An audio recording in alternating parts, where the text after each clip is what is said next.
नमस्कार दोस्तों, आप सभी का स्टडी फॉर यूपीएससी सेशन में स्वागत है। और आज संडे है, तो संडे को हम लोग जनरली बातचीत करते हैं कि भाई किस प्रकार से आपकी तैयारी चल रही है और किस दिशा में चलनी चाहिए, इन चीज़ों को लेकर हम लोग बातचीत करते हैं।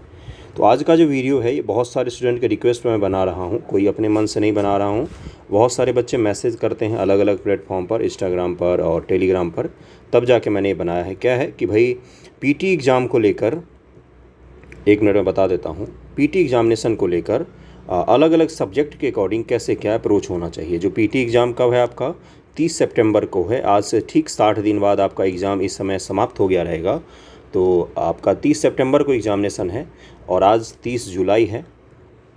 तो इसीलिए बहुत सारे बच्चे मैसेज करते हैं कि पीटी एग्ज़ाम को लेकर अलग अलग जो सब्जेक्ट हैं, चाहे वो हिस्ट्री की बात हम लोग करें, चाहे ज्योग्राफी की बात करें, चाहे पॉलिटी की बात करें, साइंस की बात करें, इन सभी को अलग अलग एक वीडियो बनाकर इन सब के अप्रोच क्या होने चाहिए लास्ट टाइम पर 60 दिनों में, इसको लेकर वीडियो बना दीजिए। तो इसी पर ये आधारित वीडियो होगा जिसमें हम लोग किन किन चीज़ों पर बात करेंगे वो मैं दिखा देता हूँ आपको।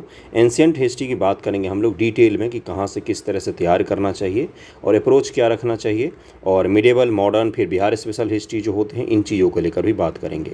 उससे पहले मेरा फ़र्ज़ बनता है कि मैं आपको कुछ सवाल दिखा दूं, जहां से सवाल आपसे किस तरह के पूछे गए हैं और उसके अकॉर्डिंग सोर्स क्या होना चाहिए, इसको लेकर हम लोग देख लेंगे।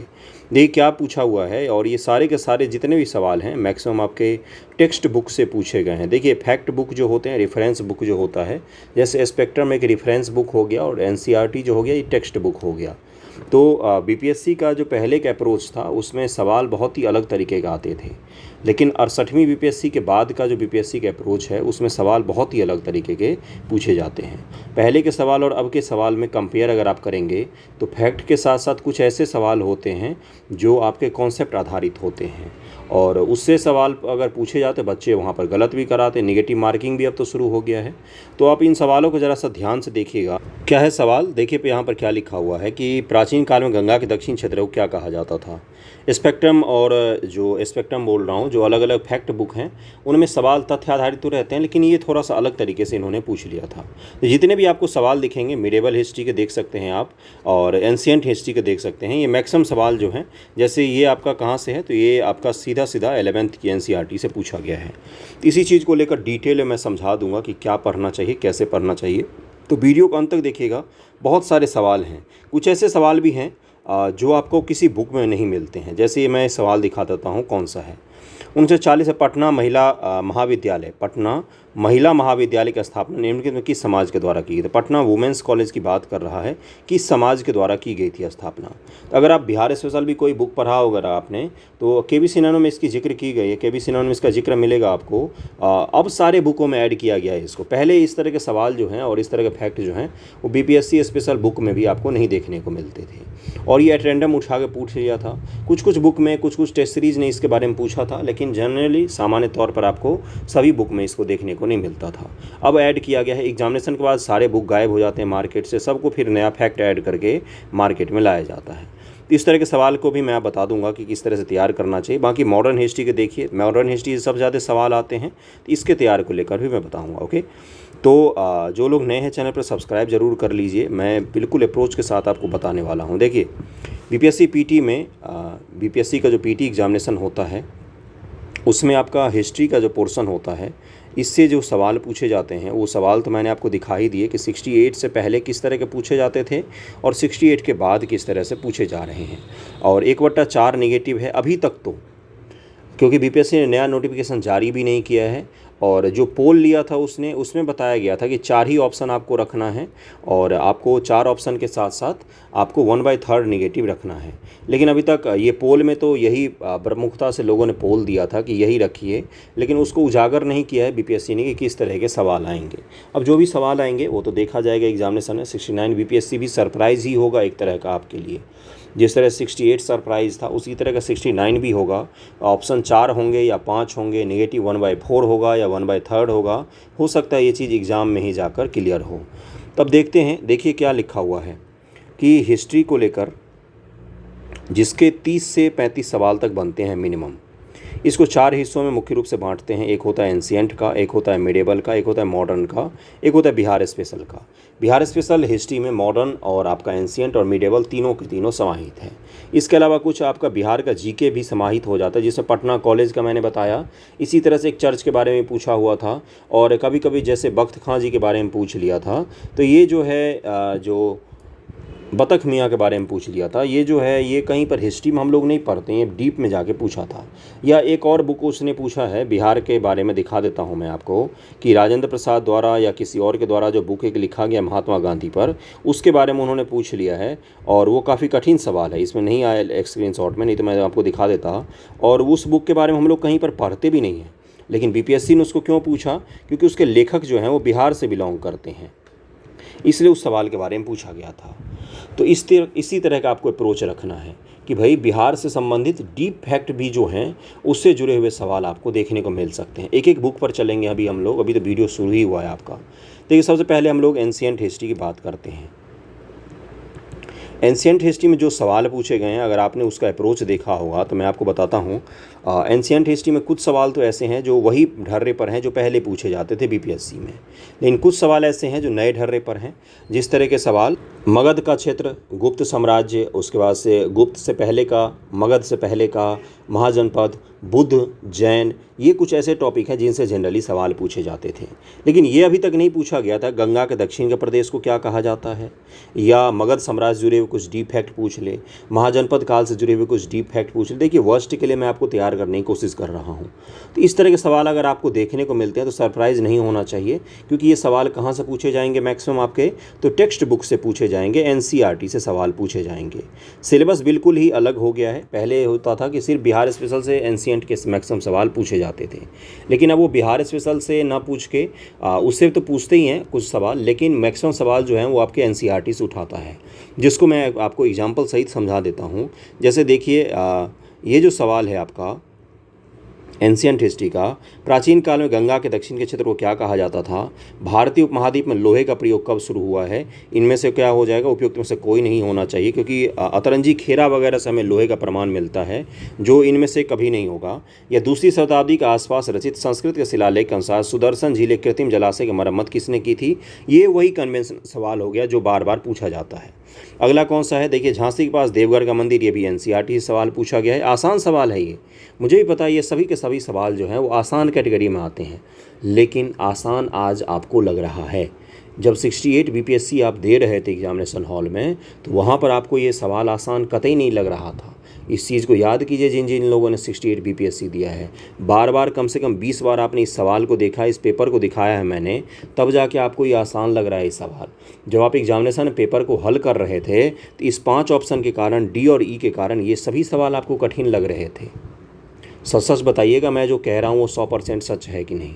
तो आज आपको जो सवाल आसान लग रहे हैं, क्यों लग रहे? क्योंकि बार बार आपने देखा है उस सवाल को, आपको आंसर पता है, एग्जामिनेशन हॉल के बाहर बैठे हुए हैं। लेकिन यही सवाल एग्जामिनेशन हॉल में कभी आपका माथे पर पसीना लेके आ गया था कि भाई इसका आंसर क्या होगा। तो इस तरह के सवालों का अप्रोच कैसे किया जाता है, देखिए, अभी से अगर 60 दिन के लिए मैं बताऊं आपको हिस्ट्री को लेकर, तो एंशिएंट हिस्ट्री में मुख्य रूप से आपको किस पर फोकस करना चाहिए। तो जो 11th की एनसीईआरटी आपने पढ़ी है, अगर आपने अभी तक नहीं पढ़ा है तो यकीन मानिए आप बहुत पीछे हैं।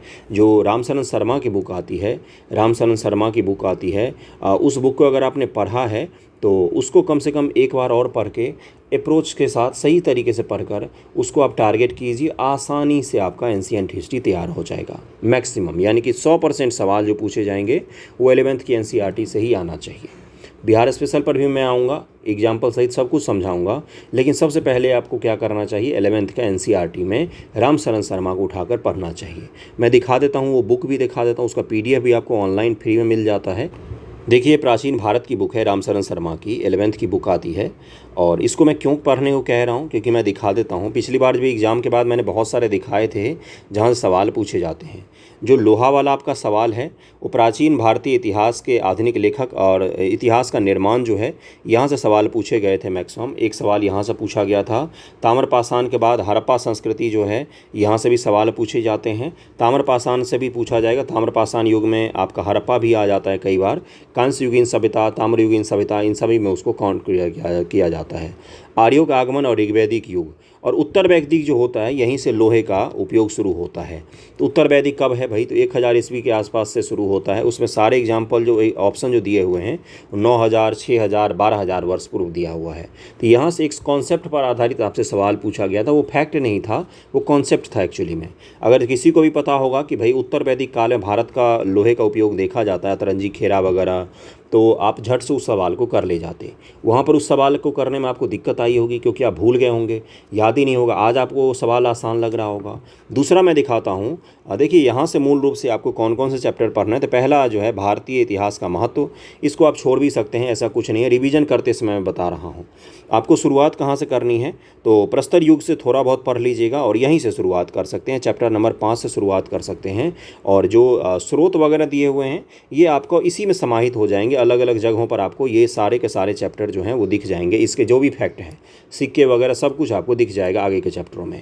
तो यहाँ से आप शुरू कर सकते हैं। कहाँ से मैंने बोला है? आदिम युग से शुरू कर सकते हैं। आदिम युग में भी कुछ कुछ एग्जाम्पल बस पढ़ के आगे बढ़ जाना है। मूल रूप से आपका ताम्र पाषाणी कृषक संस्कृतियाँ जो हैं, हड़प्पा है और वैदिक है, उत्तर वैदिक है, यहाँ से सवाल पूछे जाते हैं। जैन बौद्ध, उसके बाद से जनपद, ईरानी मकदूनियाई आक्रमण से संबंधित फैक्ट भी आपसे पूछे जाते हैं। उसके बाद से हम कहाँ पर आ जाएंगे? मौर्यकालीन से सभ्यता जो है ये बिहार में भी आ जाता है, बिहार स्पेशल में भी मौर्य आ जाते हैं, जैन बुद्ध बिहार स्पेशल में भी हैं। एंशिएंट हिस्ट्री के जो भी आप कुछ पढ़ेंगे वो सब बिहार स्पेशल भी आपका साथ में तैयार हो रहा होगा। उसके बाद से कौन सा आ जाता है? मध्य एशिया संपर्क, उसके परिणाम पढ़ सकते हैं। ये मुख्य रूप से मेंस का टॉपिक होता है यूपीएससी वगैरह के लिए। इसमें से कुछ कुछ सवाल आपसे पूछे जाएंगे। उसके बाद हम लोग आ जाएंगे कि इस पर सातवाहन, ये मौर्योत्तर चल रहा है पूरा का पूरा। मौर्योत्तर मुख्य रूप से फोकस कहाँ पर करना है? मौर्योत्तर युग में शिल्प, व्यापार और नगर का विकास जो है इस पर फोकस रखना है, क्योंकि यहाँ से सवाल पूछे जाते हैं आपके पीटी एग्जामिनेशन में।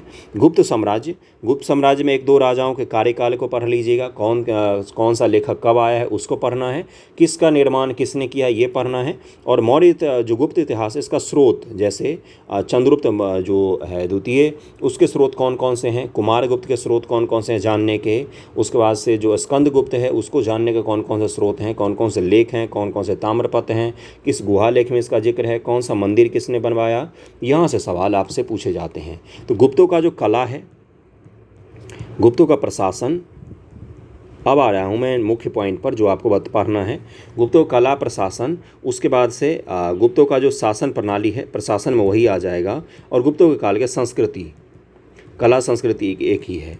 तो मुख्य रूप से क्या पढ़ना है? गुप्तों का प्रशासन पढ़ना है और गुप्तों का संस्कृति पढ़ना है, कल्चर पढ़ना है। इन दो को अगर आपने ध्यानपूर्वक पढ़ लिया तो गुप्त काल के 80% सवाल यहीं से पूछे जाते हैं। प्रशासन पदों का नाम ध्यान में रखिएगा। महादंडनायक कौन होते थे, अलग अलग विभाग, हाथीपति क्या बोलते थे, पीलू सेना का प्रतीक कहा जाता था, अश्व सेना का प्रतीक कौन होता था, कंटक शोधन अधिकारी कौन से होते थे, महामात्य कौन से होते थे, तो ये सब आपको पता होना चाहिए। कुमार मात्य किनको कहा जाता है, ये सब आपको टर्मिनोलॉजी पता होना चाहिए। यहीं से सवाल मैक्सिमम पूछे जाते हैं। गुप्तों में सवाल अगर आएंगे 10 सवाल मान लीजिए गुप्तों से, मान लीजिए एक एग्जाम्पल मैं समझा रहा हूँ, इसमें से 8 सवाल आपके प्रशासन और संस्कृति से ही बनते हैं। मौर्यों में अगर 10 सवाल आ रहे तो उसमें से 8 से 9 सवाल जो हैं वो आपका प्रशासन और संस्कृति से ही पूछता है, बाकी चीज़ें आपसे नहीं पूछी जाती है जनरली। और अगले पर किस पर आएंगे हम लोग, ये अगर आपने पढ़ लिया, उसके बाद हर्षवर्धन काल को थोड़ा सा बस पढ़ लेना एक इंट्रोडक्शन के लिए कि भाई इसकी राजधानी कहाँ थी, थानेश्वर वगैरह कहाँ पर है, वर्तमान में किस जगह पर है, हरियाणा का है। यही पूछा गया आपसे बीपीएससी एग्जामिनेशन में। देखिए थानेश्वर के बारे में कि वर्तमान में किस जगह पर है, या उसकी राजधानी किसके काल में कौन सी थी, या उसके पिता का नाम क्या था, ये सवाल आपसे पूछा गया। ओके, इसके लिए आपको किसको पढ़ना है, तो यही 2 चैप्टर को आपको पढ़ लेना है। हर्षवर्धन के काल का ढांचा को आपको पढ़ लेना है। उसके बाद लगभग में समाप्त हो जाता है एंशिएंट हिस्ट्री आपका। एंशिएंट हिस्ट्री में उसके बाद कुछ खास नहीं रहता है। उसके बाद एक ट्रांजिशन फेज आ जाता है जिसमें एंशिएंट से हम लोग कहाँ पर बढ़ रहे होते हैं, मिडेवल हिस्ट्री की तरफ बढ़ रहे होते हैं। इसके बाद का हिस्सा जो है वो आपका मुख्य रूप से राजपूत काल के कुछ किताबों के बारे में आपसे पूछा जाता है। प्रैक्टिस के लिए भी मैं बताऊँगा कि कम पढ़ के भी आप कहाँ से अच्छे से प्रैक्टिस करें तो आपका पूरा का पूरा तैयार हो जाएगा, उस पर भी आएंगे। तो एंशिएंट हिस्ट्री में इसी को पढ़ना है मुख्य रूप से, जो मैंने बताया है। राजपूत काल के कुछ किताब और इतिहास के लेखक वगैरह से सवाल पूछे जाते हैं, कुछ युद्ध से सवाल पूछ लिए जाते हैं, जैसे पृथ्वीराज चौहान के बारे में पूछ लिया जाता है, या आपका जो गढ़वाल वंश है उसके बारे में पूछ लेगा, या कौन कौन से युद्ध हुए हैं उसके बारे में, या फिर वहाँ से क्या हो जाता जाता है, फिर बाहरी आक्रमण शुरू हो जाते हैं। पहले गजनवी का, फिर गौरियों का आक्रमण शुरू हो जाता है। तो उसके बाद से आपका प्री मिडेवल और मिडेवल हिस्ट्री शुरू हो जाता है। फिर दक्षिण भारत के इतिहास से जुड़े हुए कुछ सवाल आपसे पूछे जाते हैं। तो अब देखते हैं एंशिएंट में क्या क्या हमने देखा। एंशिएंट में हमने देखा कि भाई हमें शुरुआत के जो कुछ दिए हुए हैं स्रोत वगैरह के बाद जहाँ से मानव का इतिहास शुरू होता है वहाँ से मुख्य रूप से हमें पढ़ना है।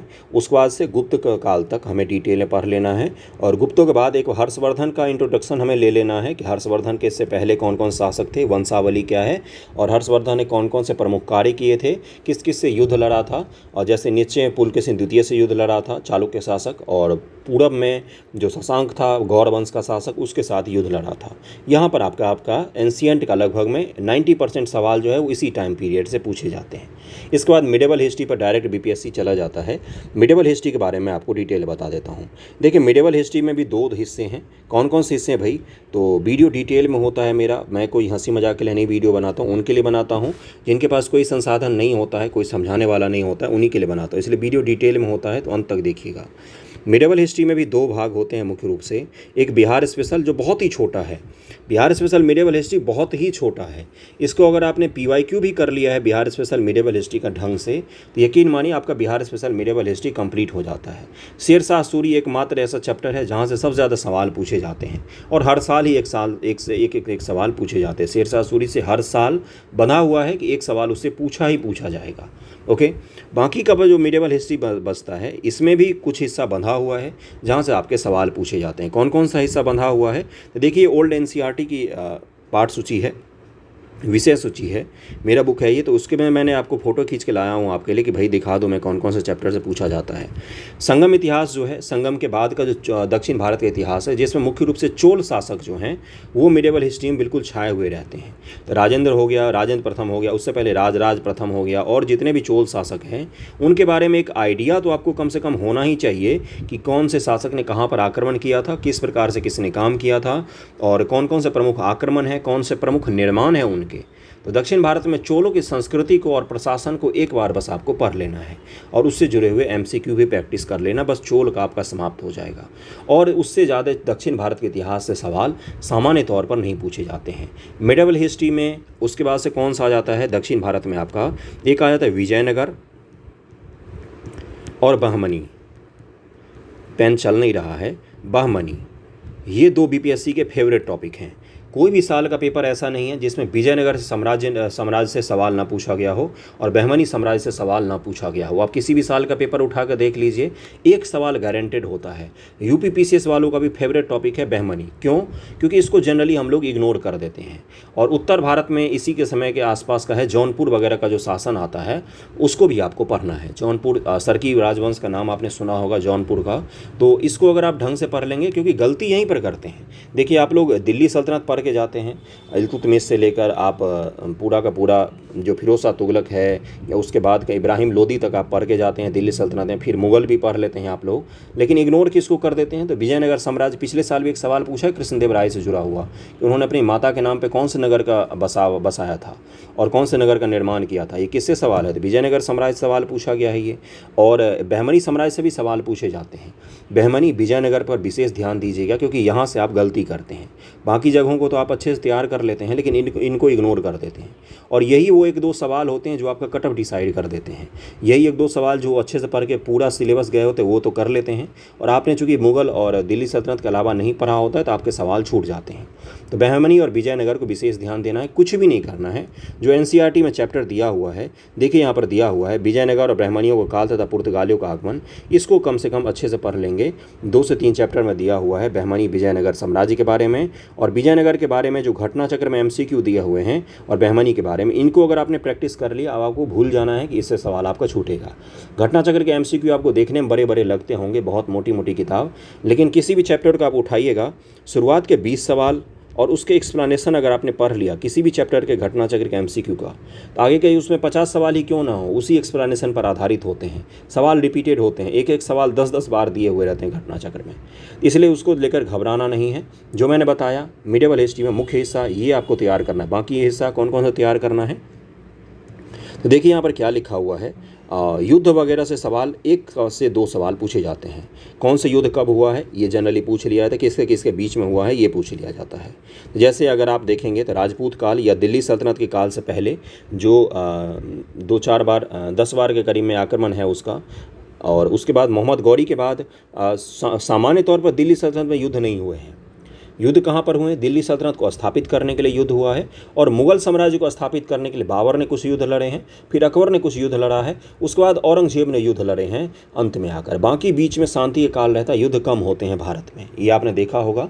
उस समय के बाद जैसे अकबर ने जब द्वितीय पानीपत का युद्ध लड़ा, उसके बाद लगभग में संपूर्ण शांति है। उसके बाद युद्ध बहुत कम हुए हैं, बहुत ही कम युद्ध हुए हैं उसके बाद से, ये आपने देखा होगा। हाँ, किसके किसके बीच में हुआ? हल्दी घाटी का युद्ध हुआ, महाराणा प्रताप जी के साथ में हुआ है। उसके बाद से लॉन्ग टर्म तक के लिए आपको पूरा का पूरा शांति दिखेगा। युद्ध बहुत कम है मिडिवल हिस्ट्री में, बहुत ही कम युद्ध है। युद्ध आपको फिर दिखेगा कब? उत्तर मुगल के बाद कहाँ पर शुरू हो जाता है? मॉडर्न हिस्ट्री के शुरुआत में युद्ध होता है। जैसे आपका मैसूर का युद्ध आपने सुना होगा, कर्नाटक का युद्ध सुना होगा, सिखों का युद्ध सुना होगा, मराठों का युद्ध शुरू होगा। तो ये मॉडर्न हिस्ट्री में अंग्रेजों के साथ युद्ध हुए हैं। उससे पहले पूरा शांति है। औरंगजेब के काल में बहुत सारे युद्ध हुए हैं, उससे पहले लगभग में कहीं भी युद्ध आपको देखने को नहीं मिलता है। तो 1-2 बार युद्ध को वगैरह को देख लीजिएगा, उनका टाइम पीरियड पीसीएस के अकॉर्डिंग कह रहा हूँ। यूपीएससी में युद्ध नहीं पूछता है, पीसीएस में पूछता है। उसके बाद आपको क्या पढ़ना है? दिल्ली सल्तनत में मुख्य रूप से आपको क्या पढ़ना मैं दिखा देता हूँ। दिल्ली सल्तनत में ये जो चैप्टर है, चैप्टर 8 आपका दिल्ली सल्तनत का अधीन शासन, आर्थिक और सामाजिक जीवन, विजयनगर, बहमन 8 जो है चैप्टर, इसको अगर आपने ढंग से पढ़ लिया तो 80% सवाल आपके दिल्ली सल्तनत से यहीं से पूछे जाते हैं। इसके बाहर का सवाल नहीं पूछा जाता। मैं आपको चैप्टर भी दिखाऊंगा मैं आपको। फिर इसी तरीके से मुगलों में जब आप आएंगे तो मुगलों के अधीन देखिए क्या लिखा हुआ है, आर्थिक और सामाजिक और जीवन जो लिखा हुआ है, यहाँ से सवाल आपसे पूछे जाते हैं। मुगलों का प्रशासन हो गया, आर्थिक जीवन हो गया, सामाजिक जीवन हो गया, सांस्कृतिक हो गया। सांस्कृतिक का मतलब किसका निर्माण किसने किया है, कौन सी कला, कौन सा पेंटिंग, कौन सा किसके निर्माण करवाया, कौन सा संगीत किसने डेवलप करवाया, किसने संगीत से नफरत किया, किसने कला से नफरत किया। बस इससे सवाल आपसे पूछे जाते हैं। कलाकारों के नाम ये आपको ध्यान में रखने हैं।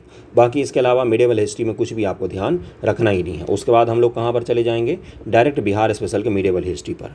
अब बिहार स्पेशल के मिडिवल हिस्ट्री में एक ही जगह सवाल पूछे जाते हैं कि भाई जब अकबर था तो अकबर ने कब बिहार में अपना राजनीतिक शक्ति स्थापित की, कब उसने प्रशासन कहाँ स्थापित किया, कहाँ किसको राजधानी बनाया, जब उसने आक्रमण किया था, नालंदा यूनिवर्सिटी को जलाया था बख्तियार खिलजी ने, तो वो कहाँ पर राजधानी स्थापित किया और किन इलाकों में वो गया, उनका जनरल कौन था, किस प्रकार के युद्ध लड़े कहीं पर। उसके बाद शेरशाह सूरी के बारे में। दिल्ली सल्तनत में तो लगभग में बिहार के बारे में सवाल नहीं ही पूछे जाते हैं। कुछ एक आध सवाल पूछे लेगा तो पूछ ले, जनरली दिल्ली सल्तनत से बिहार स्पेशल से जुड़े हुए सवाल नहीं पूछे जाते हैं। पूछे जाते हैं मुगल काल से बिहार स्पेशल मिडिवल हिस्ट्री में। इसके बाद आपका मिडिवल हिस्ट्री का हिस्सा कंप्लीट हो जाता है और कुछ भी नहीं इसमें पढ़ना है। मैं प्रैक्टिस पर भी आऊँगा, चिंता मत कीजिए। प्रैक्टिस के लिए मैं अलग से पूरा स्लाइड ही बना के लाया हूँ, कहाँ से कौन कौन सी चीज़ों को प्रैक्टिस करना है उसके बारे में। प्लेलिस्ट भी मैं दिखा दूंगा आपको, जिससे बहुत सारे लोगों को दिक्कत ना हो। अब आ जाते हैं मॉडर्न हिस्ट्री के हिस्से पर। मॉडर्न हिस्ट्री बेहद खास है। क्यों? क्योंकि यहाँ से सबसे अधिक सवाल पूछे जाते हैं। हिस्ट्री में अगर 35 सवाल पूछे जाते हैं तो आधे से अधिक सवाल जो होते हैं वो कहाँ से होते हैं? तो वो आपके मॉडर्न हिस्ट्री के हिस्से से होते हैं। मॉडर्न हिस्ट्री में भी कहाँ से? इसमें बिहार स्पेशल से भी भरी भरी मात्रा में सवाल पूछे जाते हैं। भर के मतलब पूरे मन से बीपीएससी बिहार स्पेशल से मॉडर्न हिस्ट्री में सवाल पूछता है। और आपका बिहार स्पेशल के अलावा जो हिस्ट्री है मॉडर्न में, उससे भी सवाल पूछे जाते हैं।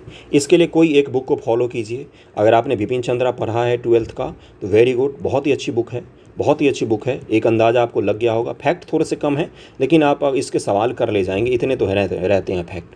और आपका मॉडर्न हिस्ट्री में सवाल बिहार स्पेशल के अलावा जो है वो जनरली नहीं छूटने चाहिए, अगर आपने कॉन्सेप्ट और फैक्ट के साथ बिपिन चंद्रा को अच्छे से पढ़ा होगा। कुछ लोगों ने स्पेक्ट्रम पढ़ा होगा, वो भी बहुत अच्छी बात है। जिन लोगों ने स्पेक्ट्रम पढ़ा है वो भी बहुत अच्छी बात है, बहुत अच्छी बात है। लेकिन स्पेक्ट्रम को रिवाइज बार बार करना होता है गुरु, क्योंकि उसमें फैक्ट इतने सारे हैं कि आप भूल जाएंगे। ये चीज़ क्लियर हो रहा है। स्पेक्ट्रम या मेरे बिपिन चंद्रा में से कोई एक बुक को पढ़िए और उसको तन मन धन से पढ़ना होता है मॉडर्न हिस्ट्री को। सबसे अधिक मॉडर्न हिस्ट्री और एंशिएंट को समय दीजिएगा।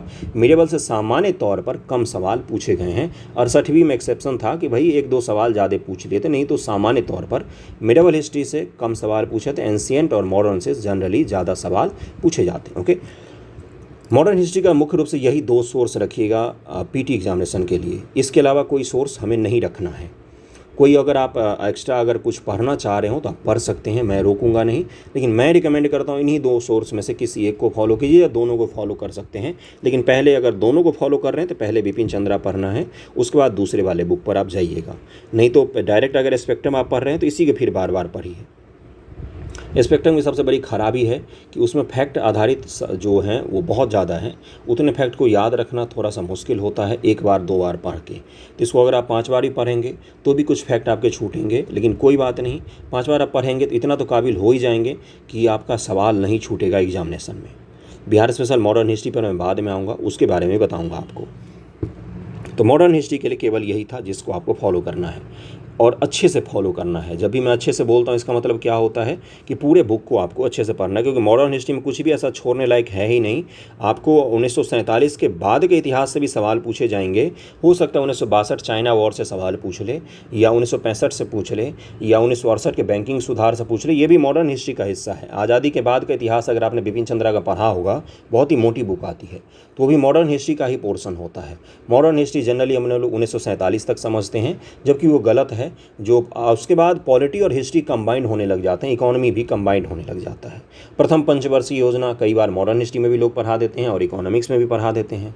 ये क्या है भाई? तो ये हमारे हिस्ट्री का ही भाग है। तो ये सब आपको पता होना चाहिए, इतना तो पता होना चाहिए। स्पेक्ट्रम में और बाकी बुक में भी इतना दिया हुआ रहता है। स्पेक्ट्रम में भी 1962 के बाद तक का इतिहास दिया हुआ है। ओके, अब मॉडर्न हिस्ट्री में किन हिस्सों पर जोर देना है वो मैं बता देता हूँ। मॉडर्न हिस्ट्री में भी जो युद्ध वगैरह हुए हैं तो वो तो आप जनरली पढ़ते ही होंगे, लेकिन उसमें भी 1905 से इतिहास से लेकर 1947 तक इस पर सबसे ज़्यादा जोर देना है और तन मन धन लगाकर पढ़ना है। विद्रोह, जनजातीय विद्रोह, किसान विद्रोह, ऐसे बांट कर पढ़िएगा। 1905 से 1947 तक में सबसे अधिक पढ़ना है और फिर विद्रोह पढ़ना है। किस किताब को किसने लिखा है, कौन सी संस्था किसने बनाई है, इस पर आधारित हमें पढ़ाई करनी है और इसी से सवाल सबसे ज़्यादा पूछे जाते हैं। किताब, संस्था, 1905 से 1947 और विद्रोह, इसी में आपका मॉडर्न हिस्ट्री कंप्लीट हो जाता है। इसके अलावा मॉडर्न हिस्ट्री में कुछ बचता ही नहीं है। हाँ, आपसे सवाल और कहाँ से पूछे जाते हैं, जैसे 1940 के बाद से लेकर 1947 तक का जो इतिहास है ये बहुत ही ज़्यादा थोड़ा सा कॉम्प्लेक्स बन जाता है। क्योंकि बहुत सारी समितियां आती हैं, बहुत सारे सुधार किए जाते हैं इसमें। संविधान को लेकर कौन कौन सुधार शुरू होते हैं और अलग अलग नेताओं के लिए अलग अलग पार्टियों का निर्माण होता है। कम्युनिस्ट पार्टी ऑफ इंडिया अलग मांग करती है। 1942 में भारत में अलग अलग पार्टियों का समर्थन अलग अलग तरफ था। बहुत सारी पार्टियों ने भारत में जो आपका 1942 में क्रांति हुई, अगस्त क्रांति, भारत छोड़ो, उसमें समर्थन नहीं किया था। तो किसने समर्थन किया, किसने समर्थन नहीं किया, 1935 में कौन से सुधार हुए, इन सब से जब सवाल पूछे जाते हो तो थोड़े से कॉम्प्लेक्स बन जाते हैं वो। तो इसको विशेष रूप से ध्यान दीजिएगा कि इन सवालों में आपका गलती ना हो। जैसे पिछली बार भी क्रिप्स मिशन से सवाल पूछा गया है 68वीं बीपीएससी में, बहुत सारे बच्चों ने उसको गलत कर दिया, जबकि बेहद आसान सवाल था वो, बहुत ही आसान सवाल था। तो इस पर थोड़ा सा ध्यान दीजिएगा। उसके अलावा क्या करना है, अलग से एक्ट को तैयार करना है। अलग से एक्ट कौन से हो गए, तो 1947 तक में जो भी एक्ट बने हैं, 1773 से आप शुरू कर सकते हैं, और 1947 तक में जो भी एक्ट बने हैं उनको एक एक नज़र मार लेंगे तो उसमें से सवाल पूछे जाते हैं, तो आपको गलत कभी भी नहीं होंगे। इतना बस मॉडर्न हिस्ट्री में करना है और कुछ नहीं करना है। सोर्स भी मैंने बता दिया है। अब हम लोग चलते हैं कि प्रैक्टिस कहाँ से करना है। देखिए, प्रैक्टिस को लेकर ये जो है आपका ये बुक जो आता है बीपीएससी प्रीवियस ईयर घटनाचक्र का पूर्वावलोकन आता है, इसको अगर आपने प्रैक्टिस कर लिया, जिसका प्लेलिस्ट भी अपने चैनल पर अवेलेबल है, ये जो आपका प्लेलिस्ट दिख रहा है बीपीएससी प्रीवियस ईयर क्वेश्चन, ये इसी का है, घटनाचक्र का ही है। तो इससे आपका क्या तैयार हो जाएगा, तो बिहार स्पेशल का जो हिस्सा है ना, ये पूरा तैयार हो जाएगा। इससे बिहार स्पेशल जो भी सवाल हिस्ट्री में पूछे जाएंगे उसमें से 90% सवाल जो होते हैं वो इसके एक्सप्लेनेशन और आपको सवाल में मिल जाएंगे। कुछ नए सवाल ज़रूर बनाए जाते, लेकिन बिहार स्पेशल हिस्ट्री में जितने सवाल बन सकते थे बन चुके हैं। नए सवाल की संभावना बहुत कम है। तो बिहार स्पेशल हिस्ट्री जहाँ से भी आपने पढ़ा हो, केबीसी नैनो से आपने पढ़ा हो, दृष्टि आईएएस से पढ़ा हो, अगर आप यही तक नहीं पढ़ा है तो यहाँ पर आप पढ़ सकते हैं। ये देखिए क्या लिखा हुआ है, 69 बीपीएससी दृष्टि आईएएस बिहार समग्र, पूरी बुक अपलोड है, बहुत सारे लोगों ने देखा है। आप वहाँ से बीपीएससी के लिए हिस्ट्री का पूरा पढ़ सकते हैं। मैंने कुछ दिन पहले डिटेल मास्टर वीडियो भी डाल दिया था। तो अगर उसको आपने पढ़ लिया और घटना चक्र प्रीवियस ईयर बीपीएससी एमसीक्यू को प्रैक्टिस कर लिया, बिहार स्पेशल हिस्ट्री एंशिएंट हो, मिडेवल हो, मॉडर्न हो, आपके सवाल नहीं छूटने चाहिए। इतना तो हो जाएगा आपका तैयार। कुछ ऐसे सवाल पीसीएस में ज़रूर पूछे जाते हैं जिसको कोई नहीं कर सकता, आपको भी नहीं करना चाहिए। वो सवाल फंसाने के लिए होते हैं, आपका निगेटिव मार्किंग लगाने के लिए वैसे सवाल पूछे जाते हैं। नहीं आ रहा है सवाल तो छोड़कर आगे बढ़ जाइए, वो सबसे अच्छा स्ट्रैटेजी होता है निगेटिव मार्किंग से बचने का। अगर आपको बीपीएससी में कुछ ऐसे सवाल दिखेंगे ही दिखेंगे जो आप कर ही नहीं सकते हैं, तो उनको इज्जत से नहीं लगाना है कि इसको तो मैं सॉल्व करके रहूँगा, उनको छोड़कर आगे बढ़ जाना है। एंशिएंट हिस्ट्री के प्रैक्टिस के लिए क्या कर सकते हैं, एनसीईआरटी एमसीक्यू और घटना चक्र लगाइए। घटना चक्र लगाना बेहद आसान है। क्वेश्चन कम कीजिएगा, एक्सप्लेनेशन ज़रूर पढ़ना है। क्वेश्चन भले आप 10 करें लेकिन एक्सप्लेनेशन उनके डिटेल में पढ़िएगा घटना चक्र के, और बस उसी से आपका तैयार हो जाएगा एंशिएंट हिस्ट्री का पोर्शन। बहुत आसान है, 2 दिन में आपका घटना चक्र पूरा एंशिएंट आप समाप्त कर जाएंगे। 2 दिन भी नहीं लगेगा, क्योंकि उसमें कम सवाल होते हैं, सवाल रिपीटेड होते हैं। एक्सप्लेनेशन पढ़ने पर जोर देना है हमें। 2 बार कर लीजिए, 1 बार कर लीजिए, एनसीईआरटी एमसीक्यू कर लीजिए, इससे आपका एंशिएंट का सवाल नहीं छूटेगा। मिडेवल हिस्ट्री में घटना चक्र एमसीक्यू अगर आपने लगा लिया, अपने चैनल पर भी पूरा का पूरा अपलोड है, तो आपका सवाल एक भी नहीं छूटेगा। एक भी नहीं छूटेगा, एक भी नहीं छूटेगा का मतलब एक भी नहीं छूटेगा मिडेवल हिस्ट्री में, अगर आपने घटना चक्र भी ढंग से लगा लिया तो। कम आपको समय है, इसलिए मैं कम समय के अकॉर्डिंग बता रहा हूँ।